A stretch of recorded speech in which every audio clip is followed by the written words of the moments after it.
Zee 24 तास एक पाऊल पुढे। नाशिकमधील पोलीस चौकींची दुरवस्था आणि भयाण वास्तव झी 24 तासनं समोर आणलं आणि एकूणच गृह विभागाचा कारभार चव्हाट्यावर आला। झी 24 तासनं केलेल्या पंचनाम्याचं राजकीय पक्ष आणि सर्वसामान्य नागरिकांनी स्वागत केलं असून पोलीस चौक्या जर पोलिसांच्या नसतील तर त्या राजकीय पक्ष किंवा जनतेच्या ताब्यात द्याव्यात अशी मागणी होऊ लागली आहे। झी 24 तासच्या टीमनं नाशिकमधल्या पोलीस चौक्यांचा आढावा घेऊन वास्तव समोर आणलं होतं। 11हून अधिक पोलीस चौक्या बंद अवस्थेत होत्या। पोलीस चौकीच्या आत दारूच्या बाटल्या, पत्ते, अस्ताव्यस्त टेबल खुर्च्या आढळल्या। कुठे घोडे तर कुठे रिक्षावाले तैनात तर कुठे चौक्यांचा वापर जेवणासाठी होताना दिसला। पोलीस दलानं मात्र या आपल्या चौक्या नाहीत असं सांगत आपली जबाबदारी झटकली। पोलीस चौक्या पोलिसांच्या नाहीत तर त्यावर पोलीस ठाण्याचं नाव का आहे आणि जे कोणी पोलिसांच्या नावानं अशा चौक्या उभ्या करून त्याचा गैरवापर करत असतील तर त्यावर पोलीस कारवाई का करत नाही असा सवाल व्यक्त केला जातोय। त्या ताबडतोब तोडून टाकाव्या। ते अतिक्रमण म्हणून जर उभ्या असतील आणि त्या पोलीस चौक्या बेकायदेशीर असतील तर त्याची गरज नसेल तर तिथे बेकायदेशीर काम होत असेल म्हणून त्या वास्तविक जर त्यांच्या नसतील तर पोलीस हे नाव लावू वापरून जर ते काही तिथे ते काही स्मारक उभे करायचे आहेत का आपल्याला, जर त्याचं कामच होत नसेल तिथे तर त्या ताबडतोब तोडून टाकण्यात याव्या। पोलीस प्रशासनाने पोलीस चौकीचा वापर केलाच पाहिजे, तिथे पोलीस ठेवलाच पाहिजे, त्यातून गुन्हेगारीवर नियंत्रण ठेवलंच पाहिजे या मताचे सर्व नागरिक आहेत। सर्वसामान्य नागरिकांनी दिलेल्या तक्रारी जर धूळखात पडलेल्या आहेत तर त्यांना न्याय मिळेल ही अपेक्षा कोणाकडे करायची। तुम्ही बघितलं असेल सर्व विळखे अगदी अक्षरशः रिक्षा स्टँड असो काही असो गुरु असो घोडे असो सगळं तबेला केलेला।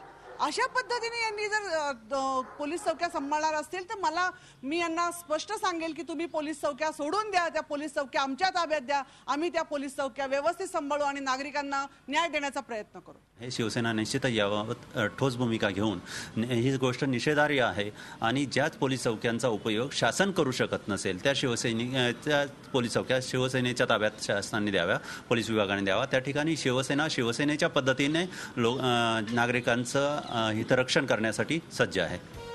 पोलिसांच्या नावानं उभ्या असणाऱ्या वास्तूचा काय आणि कशासाठी वापर होतोय याचं वास्तव झी 24 तासनं समोर आणलं।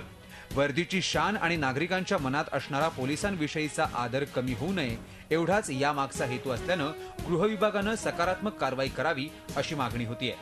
झी 24 ताससाठी मुकुल कुलकर्णी, नाशिक। या संदर्भात अधिक चर्चा करणार आहोत। आमचे प्रतिनिधी मुकुल कुलकर्णी सध्या आपल्या संपर्कात आहेत। मुकुल, काल आपण हे वास्तव समोर आणलं होतं, पोलीस चौक्यांचं भयाण वास्तव, कशा प्रकारे दुरवस्था पोलीस चौक्यांची हे आपण दाखवलं होतं।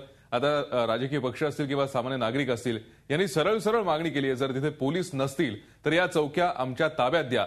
मात्र प्रशासनाला याबाबत काही दखल घ्यावीशी वाटली आहे का? प्रशासनाच्या वतीनं कालच सांगण्यात आलं होतं या चौक्या आमच्या नाही आहेत, परंतु थेट माध्यमांचा